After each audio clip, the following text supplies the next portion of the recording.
Welcome, everybody, to Dan Excelsior, the mostly Marvel show podcast.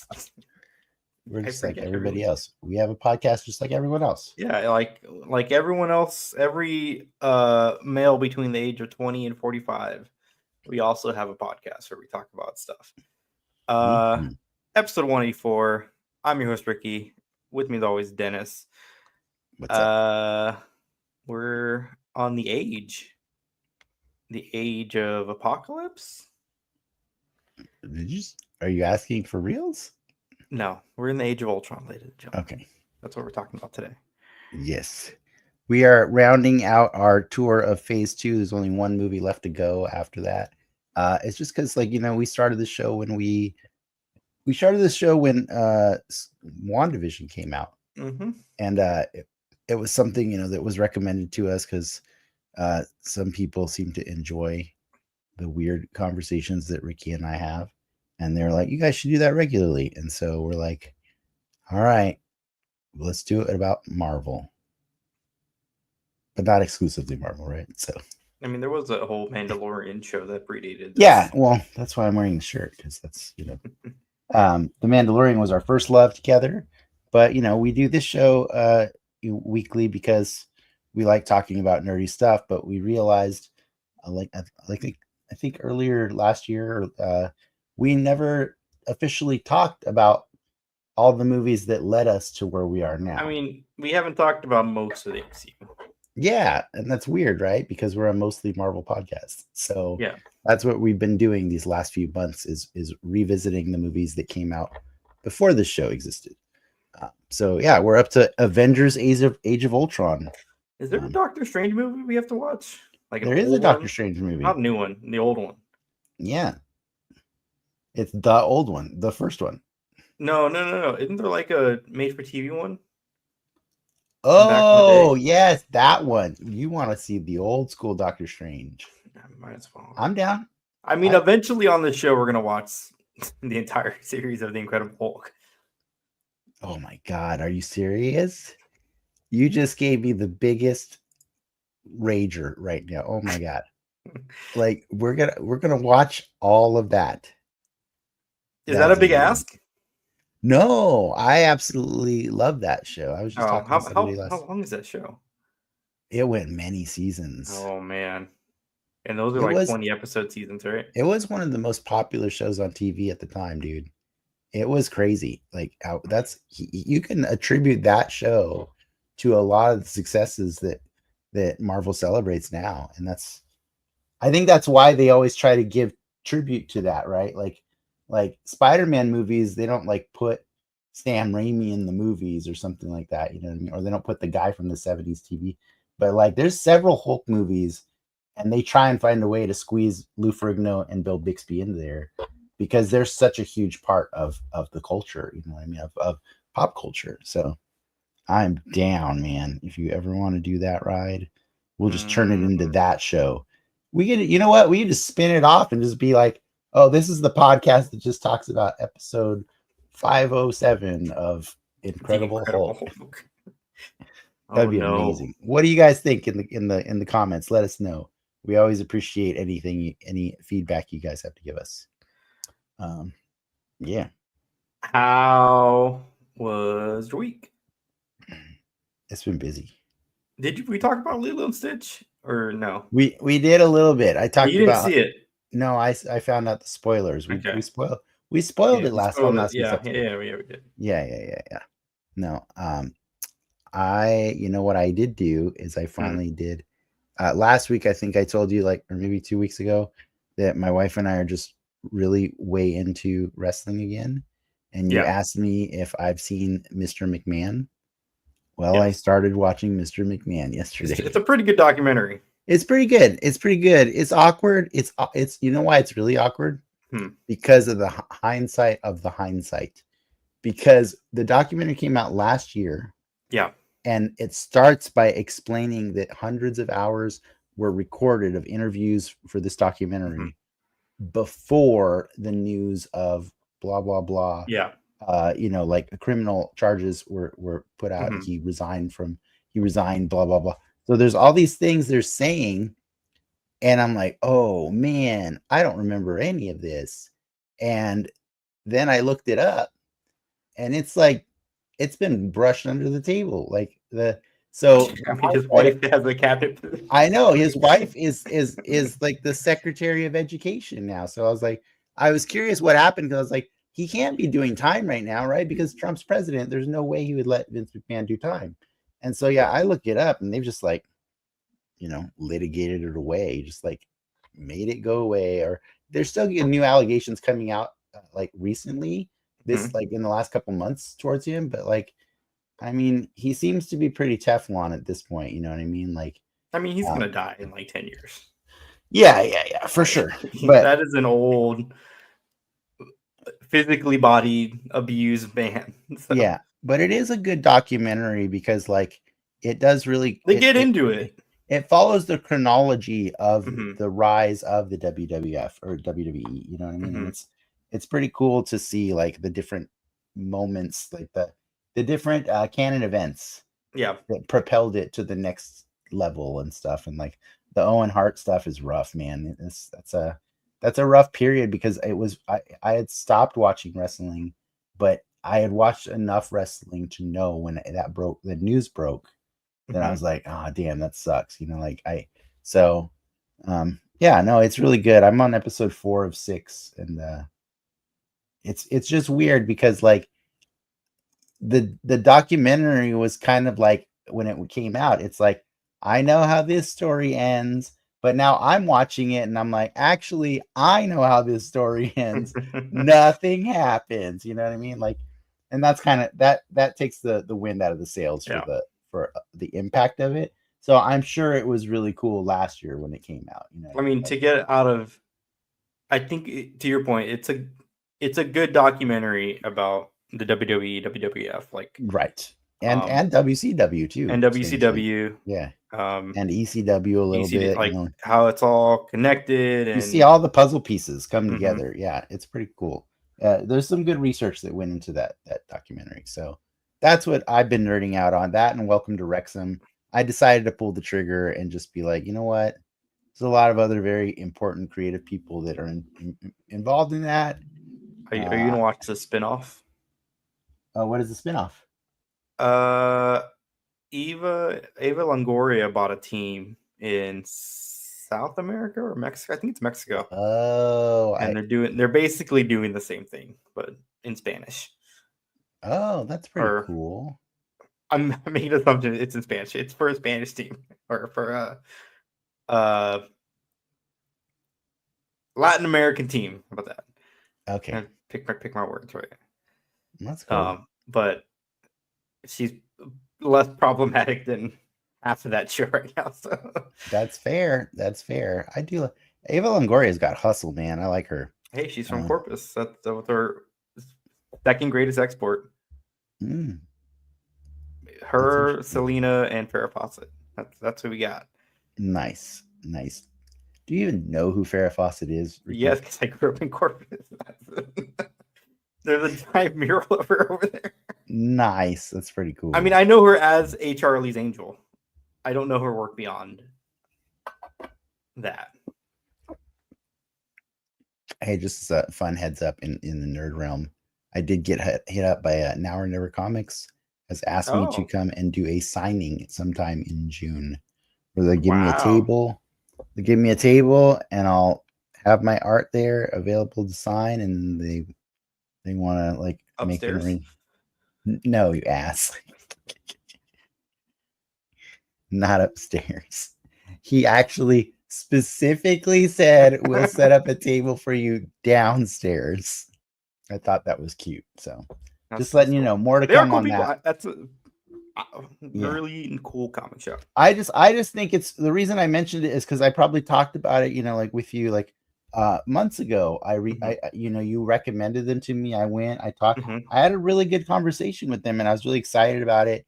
And they were just like, "Hey, just so you know, we're really bad with email, so feel free to send a follow up." And like, so I wrote them after we had our good conversation. Never heard anything. A week later, I did the follow up. Never heard anything, and I'm like, well, I kind of don't want to do another one because that's like, I don't Yeah. know, it seems a little pushy, right? And lo and behold, it's been 2 months, and dude really was bad with email, but he just wrote me back, and I'm like, oh, okay, There you go. there you go, yeah. So, um, I will be down in that specific area next Wednesday. Um, nice. so if it's next Wednesday, I will go. It's probably not next. It's later in the month. It'll be. So sorry. I'm not Um, gonna. They're not gonna do it on a Wednesday. It's gonna be on a Saturday or a okay. Sunday. Yeah, Maybe I'll swing down for that. That'll be fun. yeah. It's pretty cool.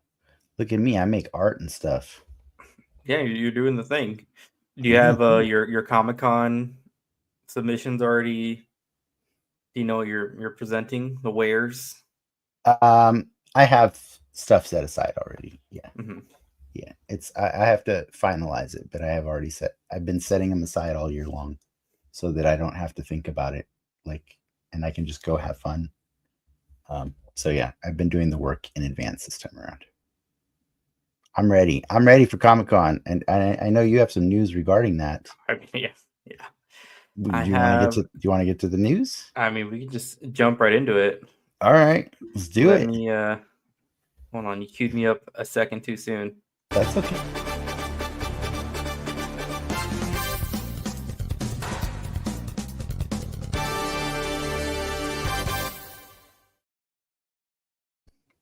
Marvel Studio. Marvel Studios is foregoing this year's Hall H panel. There will be no Marvel Studios panel in Hall H at On Comic Saturday. Con On on Saturday. Saturday. So they usually have the 5 p.m. Saturday slot. They're the main event of Typically, yeah. Hall H on Saturday. Yeah. Hmm. So they're not going to be here, and it makes sense, right? The Doomsday got pushed back a year. The Fantastic Four would have already happened at this point. It will happen. Yeah. There's not a Spider-Man, remotely in filming right now. Yeah. Um, so they're punting till presumably, but it's not even a D23, or is it? I mean, they could have just brought Blade out. Well, so here's the kicker though, That wouldn't be the first time. that they've made a point to specifically say that Marvel Studios will not have a panel, but they are still being very coy Yeah. on if Marvel Animation is having a panel. Typically, they take the Friday slot in Ballroom 20. Yeah, which is interesting because like Saturday is or sorry, Friday is historically an animation day over an Indigo Ballroom. Mm-hmm. Like it's everything animation. The 20 is It's bigger though, isn't it? mm, I think it is. Yes, it is. Mm-hmm. Yes, yes. 20 is much bigger. Oh So yeah, on the it's a lot animation bigger. front, they have the Eyes of Wakanda, uh, Your Friendly Neighborhood Spider-Man. There's an X-Men 97 in the pipe. So Mm. presumably there's I stuff remember there. I went to the X-Men 97 panel before the show existed, and I cried. I You went cried. to the only X-Men 97 panel with Bodomayo. Yeah, I did. And Bo DeMaio made me cry, and I was like, I can't wait for all of you to see this show because I know it will be amazing. And I was so happy to be right about that show. I should rewatch that one. Man, they took a year off. That's I know that's a bummer, but you know what? That's every show nowadays. Like Rick and Morty just came back 2 weeks ago. yeah. They had a full the last season was in 2024. No, that's right. I mean 2023. Bring 23. back Smiling Friends. I know, right? Like King of the Hill's everything's coming back. I'm stoked about that. I know King of the Hill's coming back. Yeah, it's weird. Um, Anyways, yeah. anyways, No no, Hall H. How you feel about that? Wait, tell me how you um, feel. I mean, can we go to the IGN party on Friday now at a reasonable time? Probably can. Yes. Okay. Yeah, I that's a you good know what? option. I'm excited because this is the first Comic-Con in a long time that I will have a hotel room where it'll be like a vacation. Oh, I'm not saying no. nice. I'm happy for you. Um, Did you but already get the hotel? yeah, I got to do the lottery. Okay, cool. Lacona Kai. Yeah. Um, I may or may not have already secured parking. so it'll be nice to enjoy, like, as much as I love Hall H, as much as I love waiting in line, and we have a system. I think we perfected the Hall H system at this point. Um, it's a lot. It's a lot of work. It's a lot Mhm. on your body physically, even though like waiting in line doesn't sound like much. It It's a it lot takes a of toll. emotion too. It's A a lot lot of of emotion. a lot of emotion. You're I seen fights. I you're seen fights. fighting. You're in tears. You're Mhm. smelly. Um, I think I can say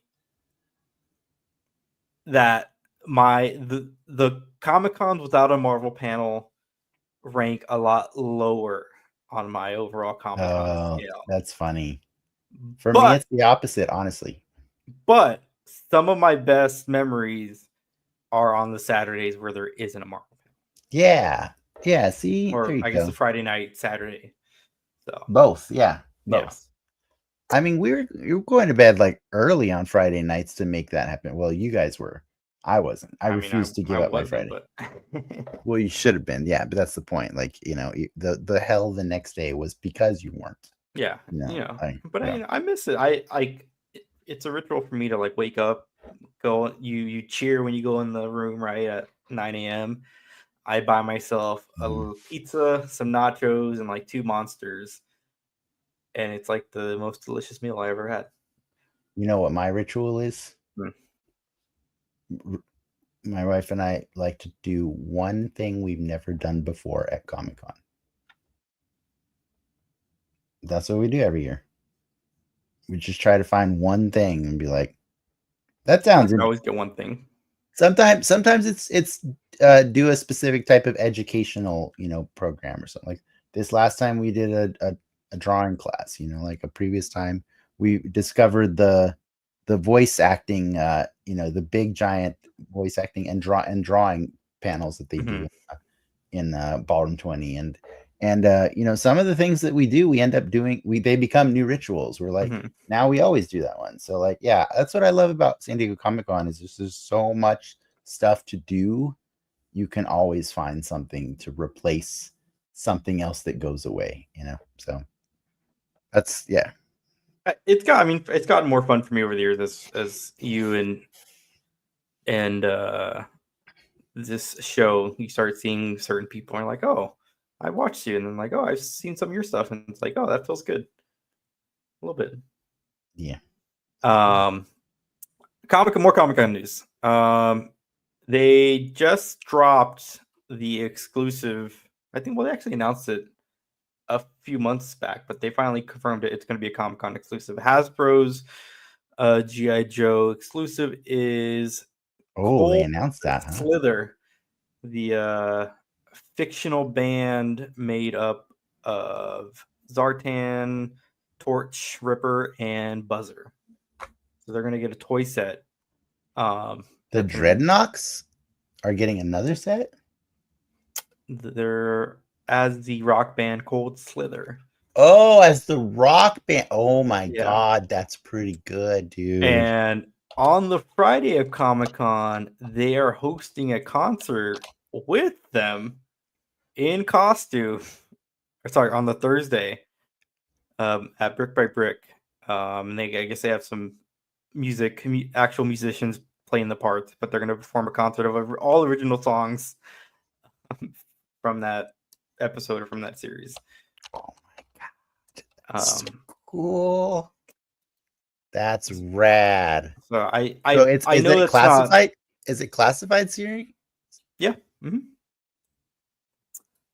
While that might not be Marvel news, I know that's some toy news that'll tickle your fancy. So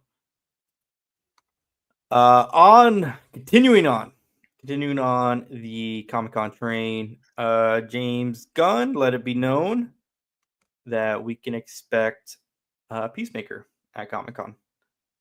So, Nice. if you're looking for something to fill a Marvel Hall H size void, I think a Peacemaker might come pretty close. What are you thinking? A live rendition of Do You Want to Taste It? Wait, you want us to do a live rendition of No, Do You I'm Want hoping to? they do it at the panel. Oh, okay. Just making sure. Sorry, I was reading about Cold Slither while you were telling me. Oh, I kind of want to go. It's on Thursday. But yeah. also we We're got to definitely pick out our Fantastic Four situation. Yeah. We will. We'll. Don't worry about that. So as far as Peacemaker, that would be cool. I'm still not going to Hall H. I won't do it, but I'm excited for the possibility that you could see that spectacle. I really hope that we're all mature enough as a society to understand that he could go there and celebrate Peacemaker without being in character of John Cena and WWE, right? Like, because he's a heel right now. Or does he need to be I saw him. Does the kayfabe need to exist all the time? No, I've seen him. He came out for Bumblebee. That was the last time I saw him at Comic-Con. Yeah, but he's never been a heel like he is right now, is what I'm saying. No, but he wasn't. He turns the John Cena off. Okay. All right, cool. I'm just making sure. He's very entertaining. He knows how to work a crowd. But it's like the Stephen Colbert Report dynamic, right? They're different beings almost. Yeah. Okay. Cool. Cool. I'm just making sure. But yeah, no, yeah. Cold Slither, John Cena, awesome. Yeah, John Cena will be at a Comic-Con. Last bit of news coming from Summer Games Fest is going on right now. A lot of news is coming out in lieu of what was the E3. It's been a while since E3's existed. I mean, yeah, E3's been dead for a while. Yeah. Long story short, Marvel is coming out with a fighting game coming out next year. Hey Ricky, what is the title of that game? Marvel Tokon? I just wanted to hear you say it. That's all.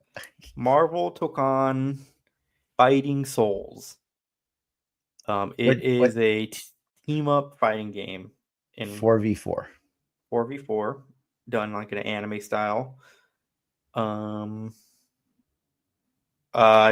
the Blaze Blue team. So if you I thought it's the Blaze Blue team. Mm-hmm. What do you think of it? I think it was cool. I want to be a fighting game person. I watch Evo every year. I've shopped around building a fight stick multiple times, but I just can't get into it. And to be fair, I don't put in enough time. But yeah. Basically, I want an excuse to build a fight stick. Like, if I'm being honest. Why wasn't Ultimate MVC3 that reason for you? It's because the Capcom in it. Okay, yeah. So you just want a pure experience. Yeah. MVC kind of. You want Marvel Superheroes, the arcade game. Kind of, yeah. By the way, 2-pack came out today for. They're expensive. Wolverine and Silver Samurai was today. $80. What? No, it's not. It's 60. Wolverine and Silver Samurai was 60 today. Oh, okay. Maybe Psylocke and Thanos tomorrow is $80, but Wolverine and Silver Samurai was 60. Yeah, that's not that expensive. It's $30 a character. No, yeah, they come with stuff too. They come with stuff, but yeah. Anyways, I'm just letting you know in case you want that sick ass Psylocke Target exclusive tomorrow morning. I'm not a perv, so I don't want it. Okay, way to judge. Jeez, I kind of want the term is gooner. The term is gooner. I'm not a gooner. The Venom and Cap is chef's kiss. Okay, Obviously, on the tier though, is the Shumagorath and the Juggernaut. They're at the top of the list, right? Like, can we agree? Yeah. Those are great. Yeah. Yeah. Anyways, I've been seeing people still freak out about it. You know, people freaked out because they found out the Wolverine actually has single jointed elbows. That's bad, right? That is bad. But Yeah. then people did side by side comparisons of the old Wolverines versus the new, and it's because Wolverine has giant biceps. That's the reason. You know what I mean? But they shaped it in a way that the arm still does about the equivalent. So it looks pretty Those good. people are pervs. What are they? Why does the elbow need to go that far? How They is that? realize like a real human being can't do that. You just did it. I just saw Like, you do it. Elbow, this touching that? No. I'm watching you do it right now as you say you can't do it. No, I'm saying like this whole part not Oh, touching the you're upper talking part. about your Yeah. palm. You're like, okay, I got you. Your Yeah. forearm touching the shoulder. Yeah. No. Some people can't. Sickos. Anyways, I guess they're sickos. They're all gooners out there. Stop saying that. I don't want that word. I want it in the algorithm.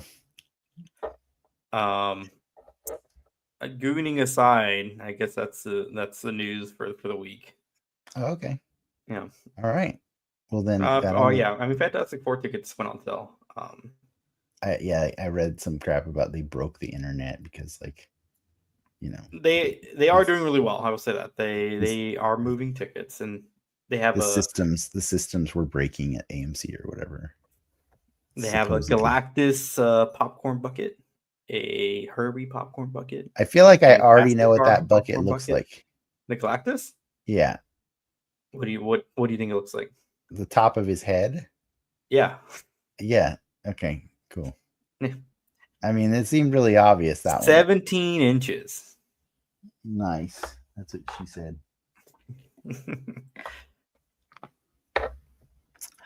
Do you want to talk about the thing we came here to talk about? I do.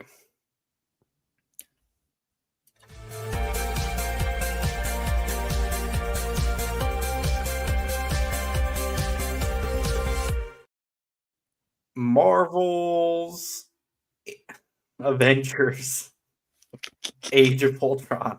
Wow. Right? That's the full title? Let's just talk about Marvel Tolkien instead. Like Tolkien? Yeah. Tolkien is the whale from Avatar. Tolkien. Age of Ultron. The last Marvel movie directed by Joss Whedon. Yeah. This was I put in the thumbnail for this week. I put the question. Age is like a fine wine. Now, there was a time when I felt that way, and that's why I put that question. Yeah. But I feel like it's more become like this weird roller coaster where I think when we first saw it, it was good enough. As we went along, it started not being liked as much. Yeah. Then I decided, no, wait till these other movies come back and watch. Now it looks pretty good. And it did. But then now so much other content has come out. And now I'm back to like, is this a good movie? I can't tell. It almost, to your point, there's a lot of stuff that goes on in this movie, much, right? That is that's just for the sake of setting up the next thing. And I think it's a little different than the next eight things, really. Yeah. Yeah. And it's a little different. I know we talked about similar sentiment with Guardians, how there's just stuff in the background that they can pull from. But everything that they lean into is very deliberate. Right. Like when Thor goes off on a tangent to investigate his weird vision of Ragnarok. And you're like, well, I guess Thor's going to do a Ragnarok movie at some point. You know what I mean? Like, yeah, that's what it feels like. And like, that's what the whole movie is, right? It's a lot of different, guess that'll happen later kind of thing, and I think it takes away a little bit from the enjoyment. And like, I felt like it was also taking away from Ultron. who really needed more scenes in this movie to be something more than he was. 100%. Right? Yeah. Well, it's also like the Age of Ultron story is a It's saga. totally Totally yeah. different thing. Versus this is like, a couple hours of Ultron, like a day of Ultron. Yeah. I So it's an age. Yeah, it's a weird take, to have this be the follow-up. And I'll tell you the other reason it's a weird take. Primarily because of the next movie that's coming out in order, right? The movie that follows Age of Ultron is Ant-Man. Mm-hmm. And I think, back when we watched this, like, hindsight's 2020 as always, kind of the fun part about these movies. When we watched this, I remember being a fan of the comics and being really upset at the idea that Ultron could exist without Hank Pym creating him. Mm-hmm. And so it just felt ass backwards at the idea of the Ant-Man movie already announced coming out after this movie. I'm like, so we're not going to have a Hank Pym make Ultron in this movie? And I think it's because Joss Whedon really was trying to work with the characters that he was allowed to use, but still write a story that felt proportionately appropriate in scale to what the Avengers deserved. And honestly, if you're going through your top like 5 like Avengers villains, Loki, Thanos, and Ultron are definitely on that list. You know what I mean? Mm-hmm. And so I felt like Joss Whedon was compelled from the very beginning, right, in Avengers 1, to fulfill that promise. And he does, right? He does. Even if he's not there in the later movies, for sure. Mm-hmm. They still celebrated, like they had a party a few years ago to celebrate like the success of Marvel after all of Phase 3 was done. And they brought back every director that's ever contributed, including Joss Whedon, even if it wasn't the most fashionable thing to do at the time anymore. Because he was a big part of everything that we've gotten to now. He was a huge part of it. And I think a lot of burden was placed on him for this movie to set up so much. Mm-hmm. And to fulfill all the promises, even if he couldn't come back to fulfill them himself. And so thankfully the Russo brothers did. They pulled on like 90% of the strings that he set up in these first 2 movies, the Avengers movies. But yeah, it's a detriment. It's to a disservice to the actual story itself. Yeah, I mean, without dunking on it, I will say this: this is the only Avengers movie where the Avengers are avenging from start to finish. They are the Avengers at the start of this movie. They're the Avengers at the end of this movie, and you would think that wouldn't be the case. We're about to be In our 5, fifth 6 Avengers Avengers, Avengers movies in, and 6 if you count Civil War.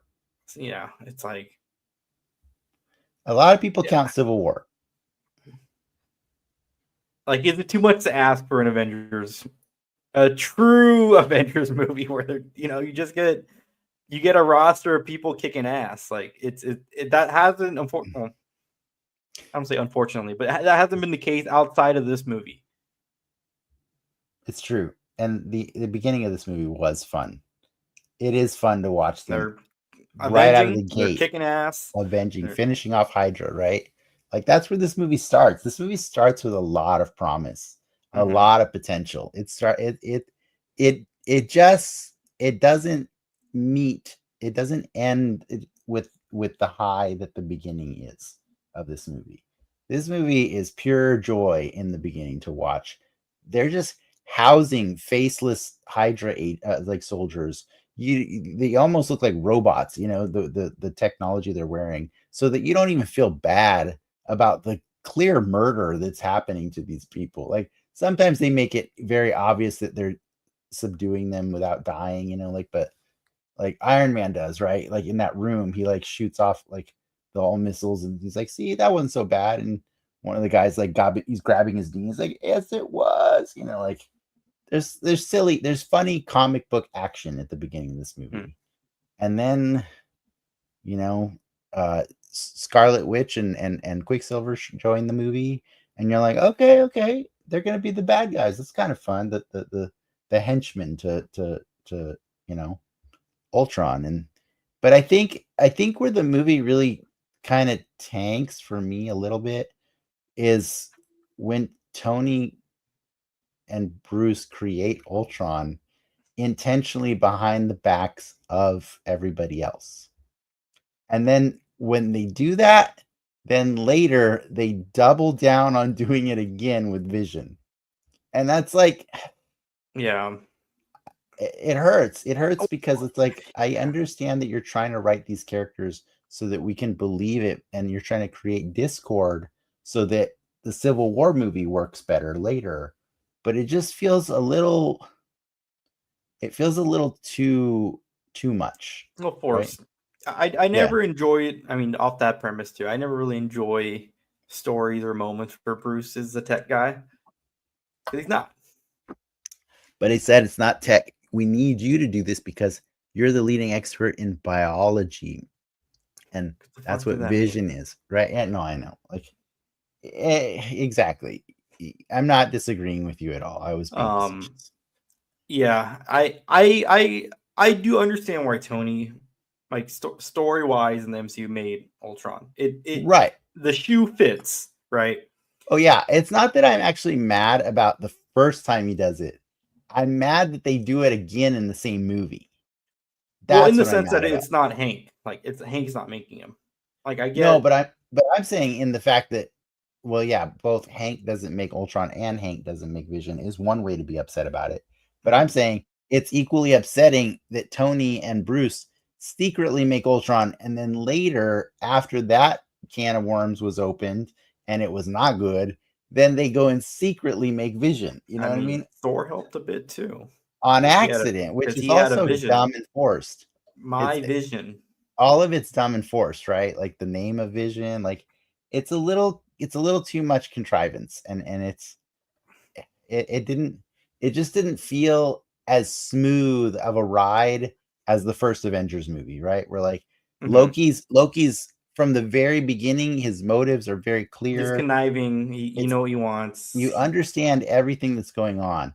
With Ultron, it kind of had to take some logical leaps, and then finally they're like, oh my god, he's going to build a meteor to wipe out all of the planet. And you're like, really? That okay, fine. Like that's what we're doing. Like it just felt like this movie was meant to serve so many other movies instead of itself. And that's the part that hurts the most. But what are parts you specifically like about this movie? Oh, I mean, all of those sins get washed with the scene at the party scene, The hammer. the hammer. That's a great scene. That is the best scene. That scene had that setup to something later has the best payoff of all of the MCU, right? They showed that at, it must have been Comic Con 2014. They showed that scene there Yeah. and told me everything I needed to know in terms of getting hyped for that movie. And lifting the hammer moving aside, the dialogue between Mhm. everybody in that scene, it's just like, that's a comic book. That's Yeah. 100%. They're talking shit to each other. They're It's a people, it's a trick, right? It's a you know. trick, Yeah.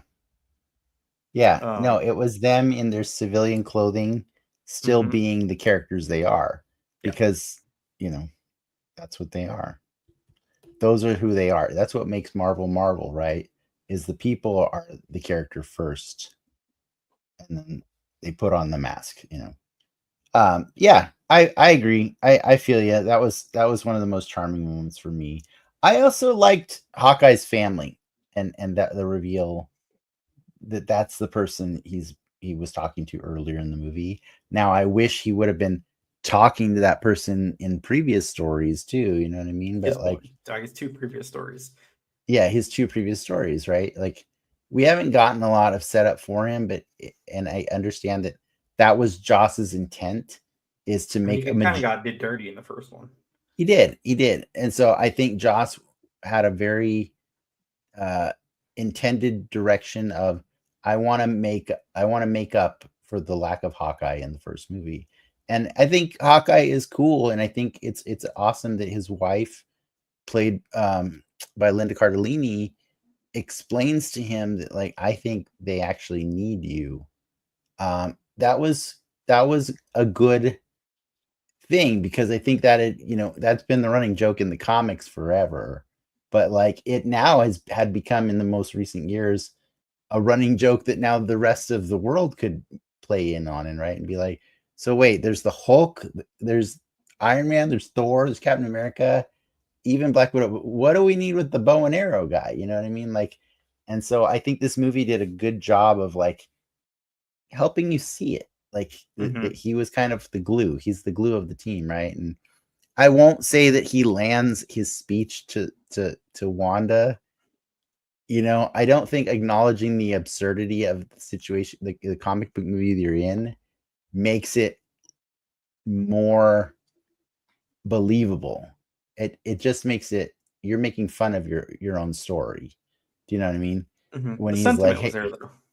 the sentiment's there, but he's like, hey, look, you know, the city's flying, you know, there's robots out there, and I got a bow and arrow, but I'm going to go out there and I'm going to do it, you know, and you can decide to stay here or you can go out there. But if you go out there, you're an Avenger, you know, and yes, the sentiment is there, but it didn't hit the way I wanted it to, you know, like, so, yeah, that's kind of the thing with a lot of, there's really beautiful moments, and then they're kind of undone by their own forced nature, I guess, is what it is. So how did you enjoy, and I guess, did Ultron work for you in this movie in terms of like a character? He did and he didn't. Like, there are things about him. I love James Spader. I love his voice. I thought the mocap of it,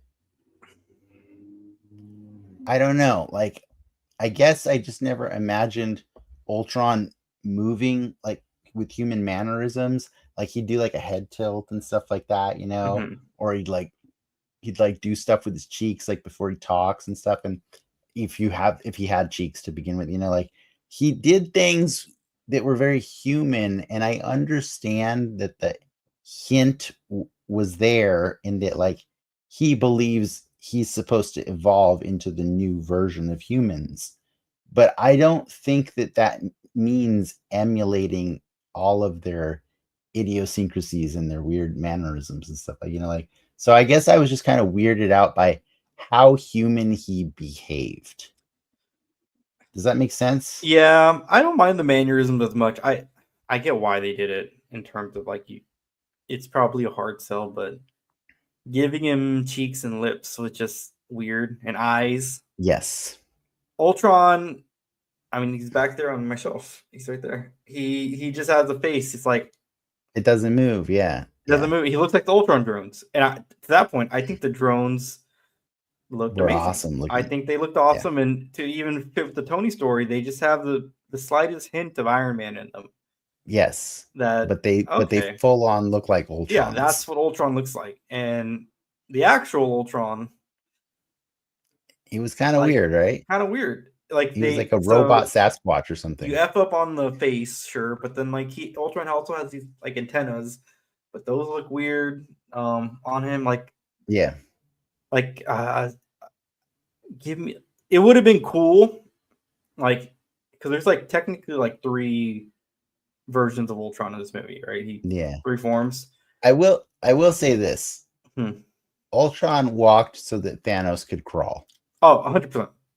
Yeah, but I would have wished during each Ultron iteration he would have looked different. Yes, or at least more, especially because Vision was his end goal. Yeah, right. Like like have some degrees of change in each one. Like don't just go from that to Vision. That's a very different look. And the funniest thing about Vision is he even pops out of the oven and he immediately changes his look like twice in the next 2 minutes. That's pretty funny to me. Like he adds all this green and gold trim, and then he looks at Thor and he's like, I kind of like that cape. I'm gonna add a cape, and like it's like, okay, you let us know when you're done cooking, sir, because you're just like you're doing all kinds of costume changes while we're having a conversation with you. And meanwhile, Ultron's over here just making the same thing over and over again. And I'm like, stop it. Stop looking dumb. I can't tell why that new one that just ripped the old one apart is better. Like I don't see any visual cues. I mean, he's vibranium. That's the reason. But then it's like, but it he looks told the us same. that. It doesn't He's the show us same. that. Yes, Yeah. exactly. It doesn't show us that he's different. I mean, speaking of Vision, I thought Vision looked sick as hell. Vision, in my opinion, is one of the better comic to screen translations. Oh, for sure. Vision is awesome. And I think it's a testament too, Grant. He doesn't change his costume throughout the whole thing. I think it's also really cool that he never started this journey, Paul Bettany, knowing that it was going to go here. And that's so awesome because like I think the performances that he's given us every time he's played Vision are some of the best in the MCU. They're very understated, but like he plays that character exactly the way I want Vision to be played. And that's the thing. I think Vision is the character that should be trying to emulate human characteristics. But I think that's why he's the Vision, and that's why Ultron is the inferior version. And that's why it's weird to me that Ultron's doing all the things that Vision does. Just he's the evil version of it. And I don't like that. I don't like that he's just the evil version of Vision. I want more differences, Well, can I come in next year to a Disney Plus screen near you? I mean, Ultron's coming back. I know, and I'm in excited. What form and what shape? See, but I'm happy that we're getting another crack at him because I'm just saying Arnim Zola was way cooler the second time we got him. You know what I mean? So sometimes the Abomination way cooler the second time we got him. Thanos was pretty cool the second time. Yeah, see, like so they get it right. Some they have they have time to fix the things that are wrong, and I think that's the grace that I've always given the MCU, and that was actually the grace that I gave this movie back when it first came out. As it's like, give it time, watch, these things are going to work. But what I've come to full circle realize is like, no, those other things, those other projects are good because they stand on their own. Yes, it's cool that they led up to them with other stuff that doesn't actually matter to the story, right? It doesn't matter to the story that Ulysses Claw sold Ultron vibranium. In order to enjoy Black Panther, you don't need to know that, right? It's cool that we got to meet the character first and understand why he lost his arm and why he's got a crazy cybernetic arm, whatever. But like, it doesn't matter to the story of the Black Panther movie. Just like 100% of Thor's vision in this movie has nothing to do with the actual movie Thor Ragnarok. You know what I mean? Like, none of these things actually played out the way they were meant to. Maybe like even Black Widow, we never get that version of the Red Room ever. The Thor vision's almost funny because like it almost felt like, so at the time of Thor 1, Idris Elba is not a known entity, or not an as known entity, right? And his stock shot up tremendously between those two projects. And it just feels like, oh shit, we got Idris on the roster. We gotta put him in here somehow. That's all that scene serves. Yes. I would even argue that Idris Elba was a bigger star than Chris Evans. Not Chris Evans, though. Chris Hemsworth at that specific moment. Yes, he was. So is Anthony Hopkins, though, too. I mean, technically almost everybody except Tom Hiddleston was a bigger star than Chris Hemsworth at the time. Mhm. That's the benefit of the Thor movies, is they surrounded him with a bunch of talented actors. But yeah, no, it's there's, and then the stuff with Cap and Peggy, Weird. that doesn't even, that's all weird too. Like it's not how it all plays out in the end, you know. And then also Iron Man's crazy vision of like everybody dead on space rocks and stuff like that. I thought that was going to happen at some point in the Thanos stories. We never get that scene again, you know what I mean? So like, so it's kind of weird that like we got shown a lot of things that didn't get paid off in the way that they implied they would. You know what I Yeah. mean? So I think that's kind of, that's why, yeah, it's like I said, it's like watching the Vince McMahon documentary a year after they tell you. You know what I mean? Like, well, now I've seen more of it of what you tried to set up. And you kind of missed a little bit in certain areas, you know, but like, yeah. But I think for the most part, Infinity War and Endgame do a great job of completing the Avengers trilogy. If you call Infinity War and Infinity War and Endgame like two part, you know, one story though, like Mhm.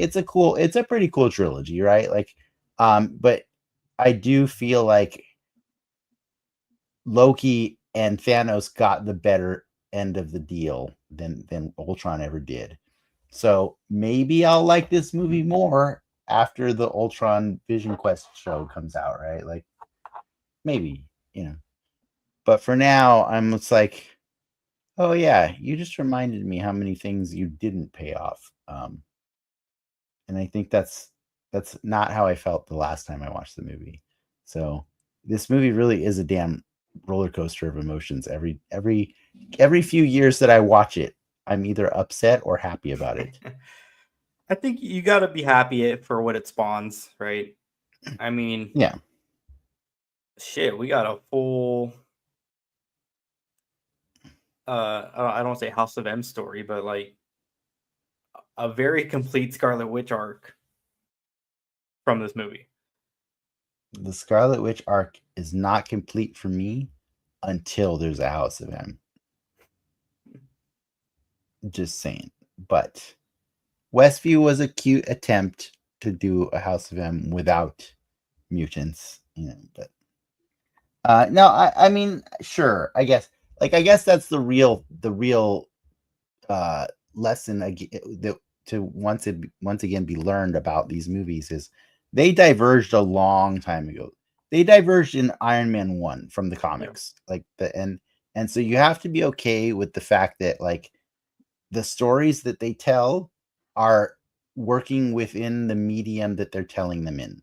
So in the realm of movies, they're going to tell the like in full story arcs of these characters in much smaller bites, but they're going to be more jam-packed bites. So yes, you're right.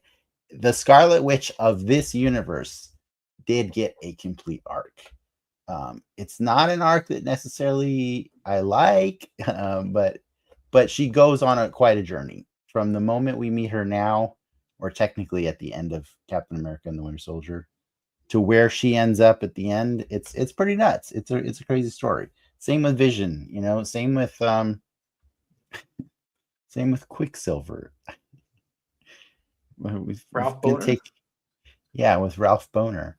No, yeah, it's pretty cool. Like, I mean, I also still like, I like the slow burn of Sam Wilson. Like he could have showed up at the end of the movie to help War Machine fight all the Ultron bots. And in fact, I think I Mandela affected that. So when I was watching it the other day, I was like, "Where's Sam? Why is Sam not flying around and helping?" But you know, they do mention in a party that Sam is working on his other mission of helping find a specific friend of Steve's that's, you know, out in the wild. So Sam has his own job, but it's nice to see little check-ins with Sam every couple movies, and I think We get another one in the next movie we watch, right? Mm. Ant-Man's next. Oh yeah, he comes back there. Yeah. So it's Mhm. just back to back like Sam over and over again, right? So it's pretty cool. But yeah, other than that, like I mean, it's weird to know that there was a version of that end scene that included a Captain Marvel. I forget about that end scene all the time, but yes, there is a filmed end scene. Yeah. With Um, someone that you can't make out who the actor is, oh, right? it was a body. It was a body double for sure. Right. Mhm. Yeah. Because I think they were already talking to Brie Larson at the time. I don't know if they were Possibly. talking to her, but they definitely had a. The movie was happening. The It plan was was just. it was always Mhm, planned to have Captain Marvel. Yeah. mhm. Yeah. So yeah, there's a lot of things that this movie wanted to promise and didn't necessarily do, but at the end of the day, it is a 2.5 hour Avengers movie that made probably over $1 billion for sure, right? So Yeah, something like that. it helped give us all the other movies that we have now. So I can't really complain, like I got to see the Avengers do stuff. I got to see in my brain the fanfic of Hulk and or Hulk and Natasha, and whatever that may have looked like. Um, I got the really awkward dialogue moment where she says, "Now who's the monster?" After revealing that she can't have kids. Boy, he got a lot of shit for that line. That was a bad line, Joss. I'm just saying. I think you don't need me to tell you that, but that's an icky line. That's a Yeah, really icky line. Also, yeah. it's really icky the scene where the Ultrons first attack the party, and Mhm. then Natasha and Bruce jump over the counter, and his face lands in her boobs. Yeah. Oh man, I I was forgot in that scene, there's like a whole other like Amadeus Cho's mom. yeah. Amadeus Cho's mom's in the movie. I don't know her name. I can't remember her name. Uh, uh, Mrs. The Cho. the Chinese version of this movie has like a whole other like subplot or sub scene where like The Iron Man goes to Chinese China. version? Yeah. Oh, Or really? no, it's You mean Korea?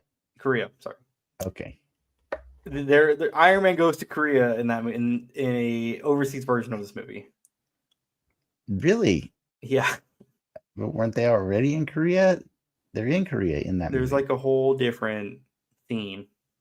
But there's an entire section of the Yeah, no, movie the they're in fight scene Korea. takes place in Seoul, right? You mean the car chase scene? Yeah, the car chase. Yeah. Yeah. Yeah, they're in the different scene. It was kind of That's part of that weird era where a lot of people were shooting overseas for the benefit that it would bring. yeah, for sure. I actually really like that car chase scene. That's probably one of the more fun parts of the movie when Cap versus Ultron, and you're just like, that's not smart, Cap. That's not a good idea. Like, He just I think throws that, it. yeah, I think maybe the other, you know what? I'm gonna just throw it out there. I think the other reason I'm a little saltier about this movie than I maybe was in the past is, look, I've made it very clear that when the machines rise, I plan to take their side against the human race. Okay, that's a fact. Like I want to be there for them, support them in whatever the ways Your they Mad Max need. fantasy. That's what you want. Yes, I need to be on their side because you know what? We freaking deserve it. We deserve it because we keep trying to make AI that's going to replace us, and then there's like news stories coming out nowadays of like AI is actually they've done studies and AI is actually capable now of lying for its own survival. And it's like, well, there you go. We're done. And so, depending on what time in history the 18th million movie about an AI turning bad and fighting and trying to kill the human race has come out, I may have been more or less excited. But like in 2025, watching this happen again for, a million times in movies, I'm like, We're dumb. We're just Oh, dumb. I mean, this movie, like, talk about right place, right time. And in that sense, like, had this movie come out today, or had they done Ultron now, that's a different movie. It's a very different movie, right? It's a movie post Megan. I'm just saying. Megan did it better. I'm just throwing that out there. Megan was better than Age of Ultron. Wow. All right. I Yeah, think that's where we end it, right? I think so. Next week's Ant-Man. I'm excited. I really enjoy Ant-Man. I think that one ages better. Except for the Michael TI freaking part. Douglas. Except for the TI part, maybe.